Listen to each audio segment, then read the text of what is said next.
Hello everyone, myself Gaur Sharma. This particular video is regarding the section 139(8)(a).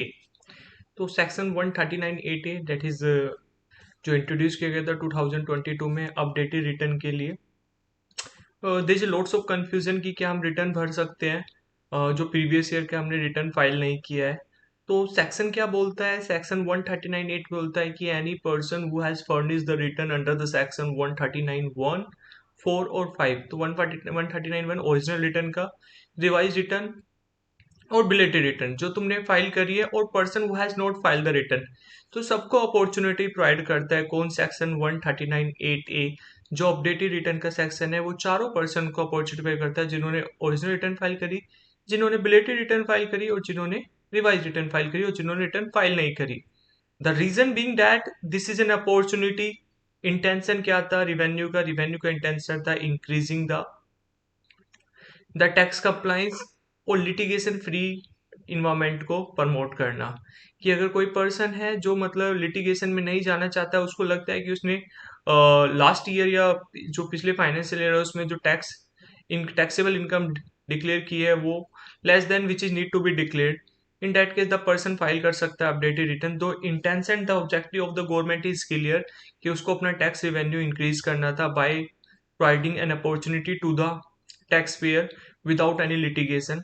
तो ये objective था। The reasoning that अगर तुम one thing is that कि अगर तुम इस सेक्शन को देखो, अगर कोई पर्सन है जिसकी इनकम 2,40,000 है और वो 1,80,000 उसमें ऐड करना चाहता है, तो 2,40,000 तो ऑलरेडी मेरी बिलो एग्जाम्पशन लिमिट से ज़्यादा है, और अगर मैं उसमें 180 भी ऐड करता हूँ तो फिर भी मेरी इनकम 5 लाख से कम होगी। In that case no tax liability. क्या मैं रिटर्न फाइल कर सकूँ? That is the one open question, because the section is says that कि तुम इनकम इंक्रीज कर सकते हो, बट इसके कारण तुम्हारा क्या नहीं होना चाहिए? कोई रिफंड एक्रू नहीं होने चाहिए। मतलब अगर तुमने कोई रिटर्न फाइल करी है जिसमें तुमने पहले रिफंड लिया था, अगर तुम उस रिफंड को इंक्रीज करना चाहते हो bye filing the updated return, this is not allowed under the section 139(8)(a। It is clearly mention. अब दिस इज मतलब मोर पर्सन क्या ट्राई कर रहे हैं कि जिन्होंने पहले रिटर्न फाइल नहीं किया था वो अब सोच रहे हैं कि वो रिटर्न फाइल करके 5 लाख तक के बेनिफिट ले सकते हैं by only paying the late filing fees of ₹1,000 और may be more than the 1,000। क्या वो इस सेक्शन का बेनिफिट ले सकते हैं? This is the one question, because the section already से कि जिन्होंने रिटर्न फाइल नहीं किया उनके लिए भी अपॉर्चुनिटी है इस सेक्शन के अंदर फाइल करने की। और दिस इज और इसके अंदर क्या है कि जो अर्लियर सेक्शन है उसके अंदर मोस्ट प्रोबेबली तुम्हारे पास क्या है कि इतना ज़्यादा टाइम नहीं है रिवेन्यू को चेंज करने का, जो ऑलरेडी तुमने टैक्सेबल इनकम डिक्लेयर किया है। तो this is the one section only now exist in the income tax which provide an opportunity to the tax payer to declare the income, higher income which is declare earlier by providing करके additional tax which is as prescribe under the income tax. मतलब उस तरीके से तुम higher tax पे करके litigation free environment को क्या कर सकते हो? वेलकम कर सकते हो कि earlier because the government have a more time to checking your return and the scrutiny of the return which have a like 16 years government के पास है, 16 साल। दैट इज द enough time to conclude the information, to taken the information to the various authorities and issue the notice to the concerned parties.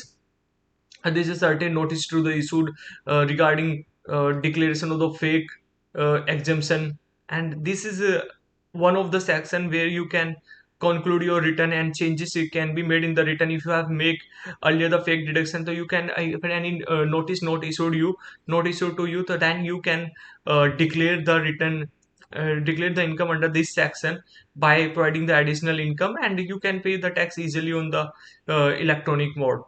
So this is the one which can be beneficial to us. Thanking you.